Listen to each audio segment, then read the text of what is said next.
Good evening. Our top story tonight, Caleb Williams could be heading to the Washington Commanders. Now, there is a large conversation online. If you search Chicago Bears or Justin Fields, you will instantly be entered into this conversation about whether or not the Bears should trade back or should they stick with Justin Fields.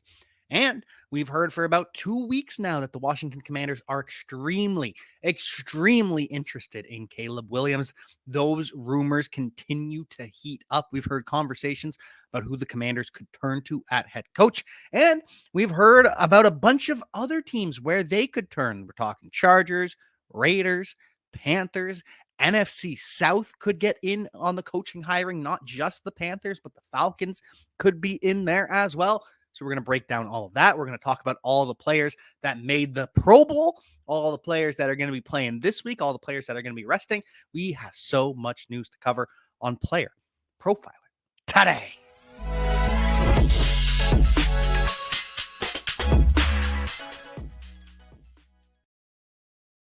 And so we are back, and the Chicago Bears have, of course, clinched the first overall pick in the NFL draft. Thank you to the Carolina Panthers. That trade was an absolute blunder, and that has created the Caleb Williams conversation. Caleb Williams is a generational type prospect for years, ever since he set foot on the field at Oklahoma. And even before that, Caleb Williams was destined for great things in the eyes of the media and the eyes of the NFL industrial scouting complex.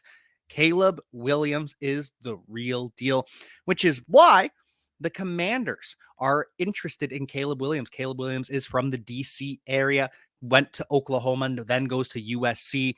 And really, why would we be surprised at the Washington Commanders looking to add a superstar at quarterback? This is a brand new ownership group.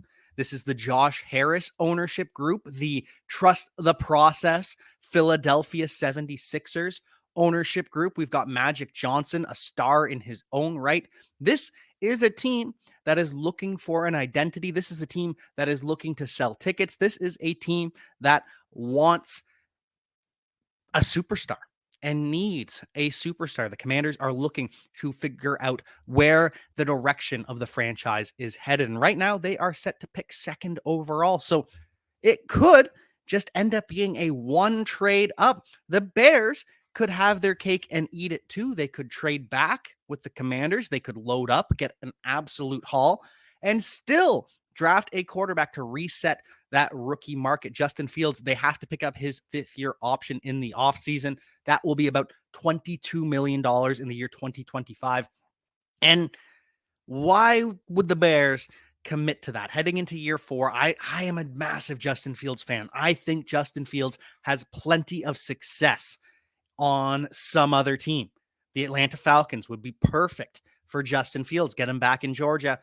But if you're the Chicago Bears and you have the chance to reset that quarterback clock when you could pay Justin Fields over $20 million for the next 3 years, because they've got this year coming up, he's making about over $10 million. Got the next year coming up, he'll be making 22. And the year after that, if they were to franchise tag him, he'd be making $35, $40 million. So do you want that?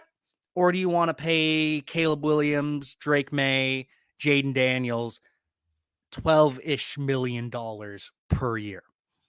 I think the answer is pretty obvious when you don't know what you have in Justin Fields after all this time. And Justin Fields was not set up for success at any point with the Chicago Bears. And the team clearly loves him. Justin Fields is the heart and soul of that locker room. The pass catchers, the offensive line, the entire team loves Justin Fields.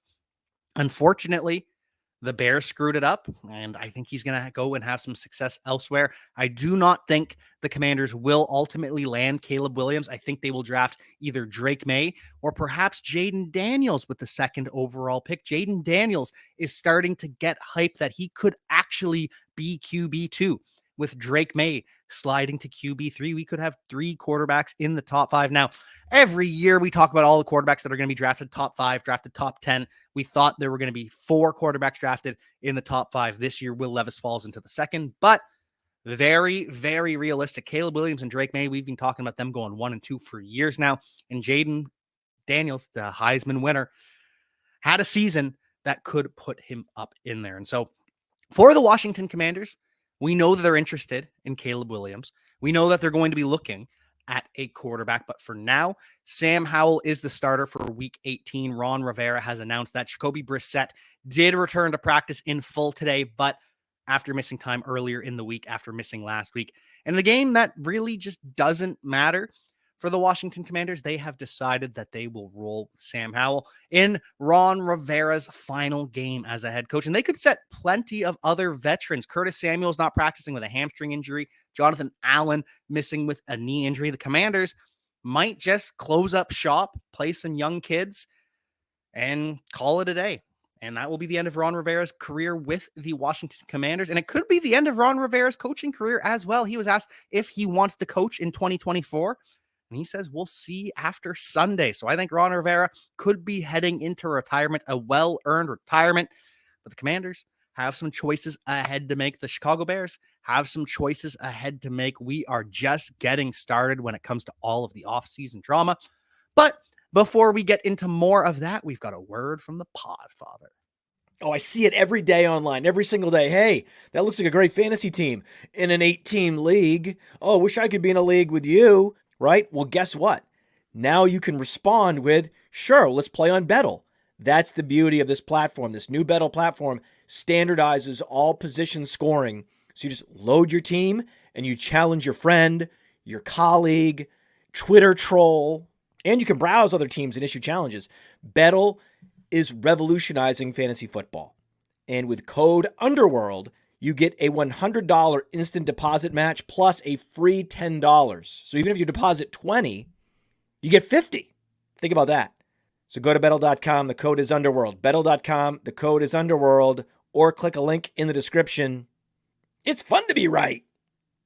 Now, I know many of you are looking for a secret weapon for your Dynasty League, and I have it. It's called the Dynasty Dominator app. You go to the App Store, go to Google Play. It's right there. It's $5 to download, and then every year it's $5 to load the next incoming class of rookies. You can add Superflex, add tight end premium. It's incredible because it allows you to look up players. It allows you to vote on whether a player is a buy, hold, or sell, and then see the market sentiment on that player. And you can compare their lifetime value rating from PlayerProfiler to their Dynasty ADP at the FFPC, all in the price lookup tool. And beyond that, we have a trade analyzer, so you'll never lose another Dynasty trade again. And in our settings, you can set this is a win now team, this is a rebuilding team, and then we let you compare players. Look at their metrics side by side, prospect metrics, NFL metrics. It's all there. It's $5 in the App Store. There's some add-ons for Superflex and to buy the upcoming rookie class. Every year, you're going to spend $5 on this thing, and it's going to be well worth it.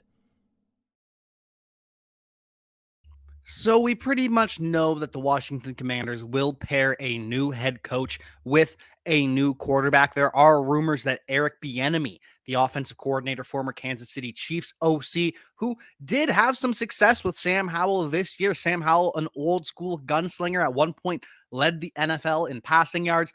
In the end, leads the NFL in interceptions and in sacks taken. That is an incredible stat. But maybe the Kansas City Chiefs do miss Eric Bieniemy just a little bit. The dysfunction, the disorganization, the Marquez Valdez-Scantling refusing to take credibility and instead throwing Patrick Mahomes under the bus. I don't think any of that happens under Eric Bieniemy. I think that the Chiefs are missing a hard ass at coach. And now coaching matters on the margins. This Kansas City Chiefs team would still not be the best version of the Chiefs that we have seen with or without Eric Bieniemy. But sometimes you just need that personality. You need the person in the organization that isn't afraid to call people out. And that's why he is in consideration for the Washington Commanders job. That's why he is also in consideration for the Chicago Bears job. That is right. If the Bears do move on from Matt Eberflus, which they are not expected to do, but if they do end up firing their head coach, Eric Bieniemy is on the short list, and he is on the short list for the Los Angeles Chargers as well. The Chargers are putting in some legwork. Now, we've heard Eric Bieniemy's name for the Chargers from just one source.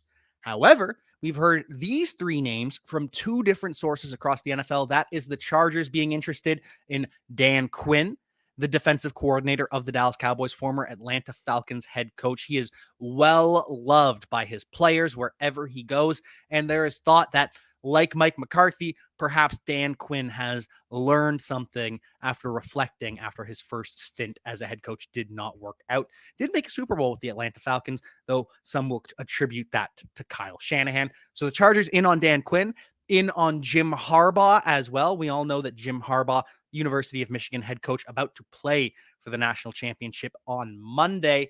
He may be leaving Michigan no matter what. The NCAA could suspend Harbaugh. There could be another scandal coming down the pipe. So Harbaugh very well could flee to the NFL. The Chargers are interested. And of course, the Chargers are interested in Bill Belichick as well. This is not the first time we've heard Belichick linked to the Chargers. And we're hearing it again from multiple sources. Both Josina Anderson and Benjamin Albright have put this out. Now, there's still plenty of things that can happen. We've also heard that maybe Bill Belichick is still the Patriots head coach. We heard the other day that there are 3 paths to go when it comes to Bill Belichick. Number 1, it's a mutual parting of ways. Bill Belichick puts in his resignation. The Patriots fire him. Both depart because it wasn't working anymore. Number 2, the Patriots trade Bill Belichick, and that is kind of the strongest theory right now, is that Bill Belichick will be traded for draft picks to another team, whether it's the Chargers, whether it's the Panthers, whether it's another NFC South team, because now we're starting to hear multiple teams in the NFC South could be in on Bill Belichick, or at the very least are doing their homework on Bill Belichick. So could Bill Belichick be the next head coach of the Atlanta Falcons if they move on from Arthur Smith, which is a possibility? We also hear that Eric Bieniemy in the running for that Atlanta Falcons job as well. Could Belichick be going to the New Orleans Saints? Dennis Allen is expected to be retained. I don't know why they're expecting to retain Dennis Allen. He failed with the Las Vegas Raiders. He failed with the New Orleans Saints, but hey, maybe they're going to keep him anyways. Or maybe Bill Belichick ends up with the Carolina Panthers. Maybe he ends up with, who is the other team in that division? Oh, of course, the Tampa Bay Buccaneers. That's possible, but that one's less likely. Either way, the third option is the Patriots return Bill Belichick as just the head coach. The Patriots will consider bringing Bill Belichick back to coach this team and removing him as general manager, hiring a general manager. And it sounds at this point that Robert Kraft, after earlier reports in the offseason where Bill Belichick is gone. Sorry, not even in the offseason, just earlier reports this season where Bill Belichick was gone. He was going to be fired. It's going to be a mutual parting of ways. Now, it sounds like there's going to be a conversation. Bill Belichick, Robert Kraft, they're going to go back and forth. They're going to figure this out together. Would Belichick be willing to just coach for the Patriots? I doubt it, but it's a possibility. But it really feels as though the Patriots are now going to give Belichick the autonomy and the send-off that he deserves, no matter how it ends up. So we'll see who is coaching the New England Patriots. We will see where Bill Belichick goes. There are a lot of names that we should know. Jim Harbaugh, of course, going to be in that running. Ben Johnson, the Lions offensive coordinator, who reportedly might be asking for $15 million per season, which would make him a top 5 head coach in the NFL. There's Dave Canales, the offensive coordinator of the Tampa Bay Buccaneers. There's Brian Callahan, the offensive coordinator of the Cincinnati Bengals. And then there's a bunch of defensive candidates, starting with Mike McDonald, the Ravens defensive coordinator, former Michigan defensive coordinator. He's getting probably the most buzz out of all these defensive options. But Dan Quinn, as we talked about, the Chargers are in on him. Raheem Morris is a candidate once again. He was hired by the Tampa Bay Buccaneers. Didn't work out there, but Raheem Morris was just 32 years old at the time, a little bit young, and he was more of a laid-back Mike Tomlin type coach. And so eventually the locker room just got away from him and it was too much. Raheem Morris absolutely deserves another chance. Jeff Ulbrich, defensive coordinator of the New York Jets, and Patrick Graham, the Raiders DC, are also names that we are hearing mentioned in the coaching circles. One team that won't be looking for a new head coach or a new quarterback is the Arizona Cardinals. Kyler Murray is no doubt number 1 is our franchise QB. That comes from head coach Jonathan Gannon. Both will be back in 2024. The Cardinals have kind of played their way out of the top 2 picks, more than likely. Commanders are probably going to lose again. And so given the fact that they'd have to take a huge financial penalty to move on from Kyler Murray anyways. Looks like he is back for at least one more year. We'll see who his left tackle is to start the season, though. DJ Humphries, starting left tackle for the Cardinals, tore his ACL this past weekend. He's going to undergo surgery. He is a risk to miss the start of the season. Now, the Cardinals did just draft Paris Johnson, potentially to be their left tackle of the future. He spent this year at right tackle, the former Ohio State offensive lineman. And we have word that the Denver Broncos could be looking at bringing Jarrett Stidham back now. I don't know if I believe this, and maybe with some extra competition, maybe with a rookie, maybe with a first or second round rookie, but Jarrett Stidham as the Broncos quarterback for a full season. That's your answer after moving on from Russell Wilson in this debacle. If that's true, then good luck. We also got word that the Raiders, Devontae Adams, admitted publicly that he and the entire Raiders locker room are hoping for Antonio Pierce to return as their head coach. So there's lots going on heading into this offseason. There are plenty of coaches that could be making changes.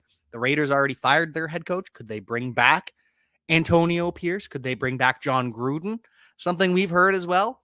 There is so much coming down the pipe that we are just waiting to see. But in the meantime, we did get word of the Pro Bowl. We had every single Pro Bowl selection announced last night. And the way it works, if you're a rookie and you make your first Pro Bowl, you see a significant jump. It's like $8-9 million, even sometimes $10-12 million extra when it comes to your fifth-year option. I believe for Justin Fields making the Pro Bowl, if he had, it would go from $22 million in his fifth year to $32 million. This is a massive bump tied to the Pro Bowl, which is just so stupid. The fans should not have a vote for the Pro Bowl if they're going to act like this. The fact that Josh Allen is not a Pro Bowl quarterback when Josh Allen is arguably the MVP. He's not. It's Lamar Jackson. But Josh Allen and Dak Prescott and Christian McCaffrey, they're all in the runner-up conversation, especially if Josh Allen beats Tua Tagovailoa and the Miami Dolphins this week to get the 2 seed.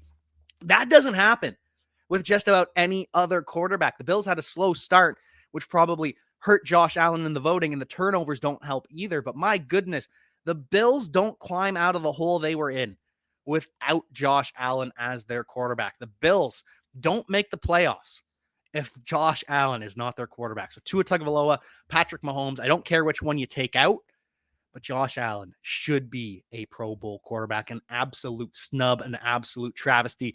And that's why the fans shouldn't get a vote. It should be all down to the coaches, to the players, to the writers. The fan vote is just a popularity contest. We all remember John Scott making it in the NHL. And that's the same thing with Derrick Henry making it this year. I'm sorry. Derrick Henry is not John Scott. He has made Pro Bowls in the past, and he's deserved it. But, I mean, come on. Derrick Henry had a very underwhelming season in 2023. He just did. He was outplayed by Tajay Spears several times. He wasn't even the best running back on his own team in multiple games last season. He knows that the team's going to move on from him. He knows that Tajay Spears is the future. And I get it. You've got to pick someone, and fans are just voting the names they know. But the fact that Derrick Henry is a Pro Bowler and Jahmyr Gibbs is not is just disappointing, upsetting. Congrats to James Cook and Raheem Mostert, both make the Pro Bowl.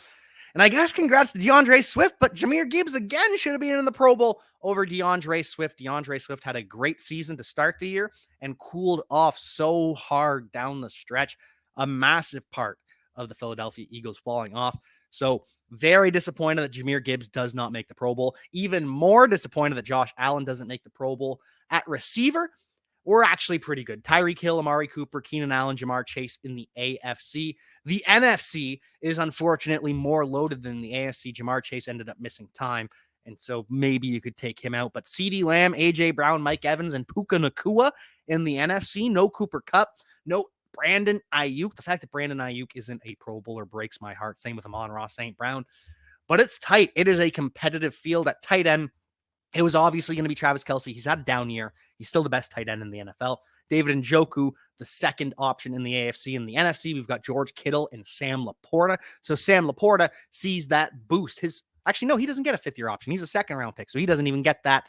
But Sam Laporta, congrats on making the Pro Bowl. Not the only Detroit line to make it either. Penei Sewell and center Frank Ragnow both make the Pro Bowl. Aiden Hutchinson makes the Pro Bowl as well.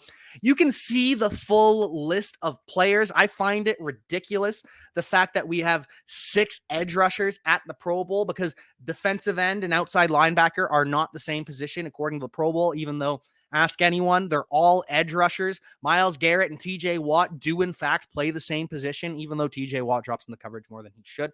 But Myles Garrett and Khalil Mack really do play the same position. Josh Allen and Myles Garrett really do play the same position. Max Crosby and Khalil Mack play the same position. I know it's 3-4 versus 4-3. That is so outdated. How often are teams in base defense anymore? No, it's extremely rare that they're in base defense. It is constantly nickel, which means there are 3 cornerbacks, 4 defensive linemen, 2 linebackers, 2 safeties, or there are dime packages where there's 3 safeties, 2 cornerbacks, 2 linebackers, 4 defensive linemen. Either way, the base defense, the 4-3, the 3-4, it doesn't exist in the modern NFL. And I hate the fact that we have 6 Pro Bowlers at the same position, when at linebacker, we've got just Roquan Smith and Patrick Queen in the AFC, both very deserving, both had great seasons, but there should at least be a 3rd inside linebacker in case there's an injury or anything. I don't know. It is silly. And also silly that Bobby Wagner is a Pro Bowler in 2023. I mean, come on, people. Did you not pay attention to the season at all? Bobby Wagner was such a liability in coverage that they literally had to stop. They had to start sending Bobby Wagner on blitzes. They had to start having him do other things because he was getting exposed in coverage week after week after week. But he's got a big name, so he makes the Pro Bowl. Pro Bowl should be completely rehauled. It should be like the All-Pro, where fans and the popularity contest is removed from the conversation, because Antoine Winfield doesn't make the Pro Bowl. And this and Josh Allen are my 2 biggest gripes. I'm upset about Jahmyr Gibbs. I'm upset about Bobby Wagner, but Antoine Winfield was arguably the best safety in the NFL this year. Top 3 at worst. And then you get Budda Baker, who missed 6 games this season. You get Julian Love, who was great for the Seattle Seahawks, don't get me wrong, but he wasn't even their starting safety for the entire season. Antoine Winfield and the Tampa Bay Buccaneers got absolutely snubbed. And this is, again, the problem with the Pro Bowl is if you're on a smaller market like the Tampa Bay Buccaneers and you don't have Tom Brady making everyone tune in, so many names slip through the cracks. It is a travesty. It is so disappointing. Panthers, by the way, 0 players in the top 10 of fan voting. And now maybe that's accurate, but Brian Burns couldn't make top 10. Derek Brown couldn't make top 10. I don't know about that. I do not know about that. One final thought on the Pro Bowl from Breece Hall. Breece Hall vows that next year he's going to be RB1 in the NFL. Next year, he's going to the Pro Bowl, and next year he's going to be an all-pro. Breece Hall is not happy. He is not satisfied with what he accomplished in 2023. Breece Hall, by the way, had an incredible season coming off his ACL tear with no offensive line, no passing game, just nothing to work with. And Breece Hall, just so fabulous. So I cannot wait to see Breece Hall in 2024. We'll see him in 2024 this week, because we've still got week 18. Even though it feels like no one's playing, we've still got week 18. By no one, I mean the Baltimore Ravens. Lamar Jackson is out. Tyler Huntley's going to be their starting quarterback. Marlon Humphrey is out. He's got a calf injury. He's not going to play. Zay Flowers, doubtful. He's going to be out. Zay Flowers isn't going to play. Odell Beckham didn't practice today. He had a rest day. Odell Beckham could play. He does have incentives that he'd like to hit, I'm sure, but I imagine he either sits or is pulled early. Ravens, by the way, do sign Dalvin Cook. Dalvin Cook waived by the Jets, signed by the Ravens. So the Ravens have a new running back. Dalvin Cook's got 2.5 weeks to get ready for game action in the second round of the playoffs, because the Ravens have that bye. And the 49ers with their bye, exact same thing. Sam Darnold going to take over from Brock Purdy. Christian McCaffrey not going to play this week. Now, Christian McCaffrey does say the calf injury isn't that bad. If it weren't for the bye, that Christian McCaffrey would play this week. I don't know about that, but either way, it doesn't really matter, because Christian McCaffrey, he's not going to play this week. He's not going to play next week. It's going to be 3 weeks before we see Christian McCaffrey back on the field. He's going to get plenty of time to heal up. So expect to see Elijah Mitchell and Jordan Mason as the top 2 for the 49ers. And expect a whole bunch of their opponents to be missing as well. The Rams are going to sit Matthew Stafford. Carson Wentz is going to be their starter. Aaron Donald, Cooper Kupp, and Kyron Williams are all going to sit as well. And Puka Nacua is going to play, but I don't think he's going to play for long. Puka Nacua only needs 28 yards to set the rookie receiving record. Now, I thought Jamar Chase had the rookie receiving record, but no, he doesn't. The rookie receiving record was set back in the 50s. And Jamar Chase and Justin Jefferson, when they set the receiving record, that was the NFL, the modern era rookie record after the merger. But back then, there was a rookie record. I can't even remember the name of the player. It's someone I'd never heard of. And this is just poor research and disrespect on my part. I apologize. But Puka Nacua, 28 yards needed for the all-time rookie receiving record. I fully expect him to play, to get 30 yards, and then to head over to the bench. So good luck to Puka Nacua. Good luck to Blaine Gabbert. He's going to be starting for the Chiefs. Patrick Mahomes is going to sit. Most of their wide receivers are going to sit as well. Justin Watson, Kadarius Toney, and McCole Hardman are going to be the top 3 wide receivers for the Kansas City Chiefs. No MVS, though maybe they should have MVS out there. Maybe he should be working on his routes in his hands. No Sky Moore, no Travis Kelce, maybe no Isaiah Pacheco. He did not practice yesterday. He's got a quad injury in addition to the shoulder injury, also coming off a concussion. Isaiah Pacheco just battling through it. We'll see if he plays. It would make sense if the Kansas City Chiefs sat him. Browns going to sit Joe Flacco as their starting quarterback and also going to sit their backup. PJ Walker will not play either. And the less informed people on Twitter, like Duvie Kleinman, see that and see, wait, Jeff Driscoll's the starting quarterback of the Browns, but PJ Walker was the backup. This doesn't make any sense. PJ Walker's better than Jeff Driscoll. Yeah, of course, that's why PJ Walker's sitting. The Browns aren't playing their starters. They're not playing Joe Flacco. They're not even playing Joe Flacco's backup because they're worried what will happen if Joe Flacco takes a shot. That is why Jeff Driscoll is starting. They literally signed him off the Cardinals practice squad for this reason. But people just tweet. People just tweet. People like Duvie Kleinman just tweet. I'm sure you've all seen the Twitter drama. If you haven't, go search Duvie Kleinman. You can go and see the allegations levied at him. But either way, that's why you tune into Player Profiler, and that's why you tune into Player Profiler today. So you get the accurate information on all of these players. So Jeff Driscoll going to be QB1 for the Browns. No Amari Cooper. He didn't practice today or yesterday. Part of it's the heel injury. Part of it is he never practices on Wednesday. So it's part heel, part rest. David Njoku also getting a bit of rest. He's got a knee injury. He's a little bit sick, so he's resting as well. Elijah Moore limited with concussion, but Elijah Moore making his way back to the field, which is great. Going to be without Noah Brown for the Houston Texans in a must-win game for the Texans. This is a loser goes home Colts versus Texans matchup. Winner makes the playoffs. If the Jaguars lose to the Tennessee Titans, the winner of the Colts and Texans actually is the AFC South champion. So a lot to play for, but the Texans really do not have many weapons. No Noah Brown, no Tank Dell. Nico Collins has been battling through it. So Nico Collins, Robert Woods, Dalton Schultz going to need to step up for CJ Stroud. And the Vikings are going to be starting Nick Mullins this week as well. Jaren Hall has not been benched to protect him. Jaren Hall has been benched because he is not the answer, and they are worried about doing damage to him in the future by forcing him to continue to play. So, best of luck to Jaren Hall. Doesn't look like he's going to be the QB1 next year in Kirk Cousins' stead if he's not ready to come back from that Achilles. If Kirk Cousins is not ready, or even if he is ready, the Vikings are still going to need to sign a good quarterback because Jaren Hall is not the answer. Other updates around the NFL, Tyreek Hill was not at practice today. He did suffer an ankle injury a couple of weeks ago, but Tyreek Hill unfortunately had a house fire the other day. Now, thankfully, everyone is safe. Everyone was able to escape, and it looks like just an accident. We're happy to hear that. Very scary to hear and very unsurprised that Tyreek Hill was not at practice today. Best of luck to Tyreek Hill in the recovery of his home. I'm just happy that his family is safe. We'll see if he ends up playing this weekend. It is a must-win game for the Miami Dolphins against the Buffalo Bills. The winner is the AFC champions, and the Dolphins really could end up sending the Buffalo Bills home if the Jaguars and Steelers win.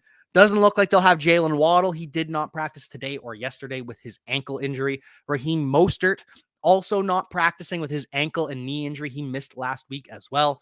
Devon Achane limited with ribs and toe injury, and Xavier Howard, their outside cornerback opposite Jalen Ramsey, is expected to miss as well. Eagles expected to be without Devontae Smith. He is still not practicing with his minor ankle sprain, though we all assume it's a high ankle sprain. Baker Mayfield is expected to play for the Buccaneers, though. He did return to practice. He's got a rib injury.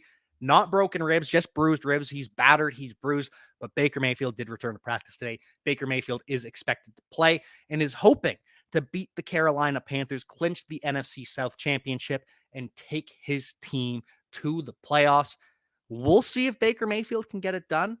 We'll see if Josh Allen can get it done.